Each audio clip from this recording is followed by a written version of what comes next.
स्वराज्य वार्ता, आवाज जनसामान्याचा। अंतुर्ले येथे लोकसभेचे मतदान शांततेत संपन्न। लोकसभा निवडणुकीच्या चौथ्या टप्प्यासाठी आज दिनांक 13 मे रोजी मतदान झाले। सकाळी 7 ते संध्याकाळी 6 वाजेदरम्यान मतदान झाले। हा चौथ्या टप्प्यात जळगाव व रावेरसह 11 मतदारसंघात मतदान झाले। मुक्ताईनगर तालुक्यातील अंतुर्ले येथे लोकसभेचे मतदान शांततेत पार पडले। अंतुर्ले हे गाव रावेर लोकसभा मतदारसंघात येते। रावेर लोकसभा मतदारसंघात भाजपा व महायुतीचे उमेदवार श्रीमती रक्षाताई खडसे, राष्ट्रवादी काँग्रेस पक्ष शरदचंद्र पवार गटाचे श्रीराम पाटील, बहुजन समाज पार्टीचे विजय काळे व वंचित बहुजन आघाडीचे संजय ब्राह्मण यांच्यात लढत आहे।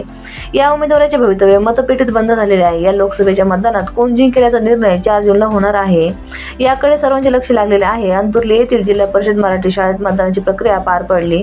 यावेळी अंतुर्ले येथील मराठी शाळेत 7 वार्डासाठी 7 मतदान केंद्रे होती। यावेळी मतदारांनी मतदानाचा हक्क बजावला। यावेळी पोलिसांचा चोख बंदोबस्त होता। रावेर लोकसभा मतदारसंघात 1982 मतदान केंद्रे होती। अंतुर्ले येथे मतदान सुरू होण्यापूर्वी सकाळी पावसाने हजेरी लावली। नंतर थोड्या वेळाने पाऊस बंद झाला।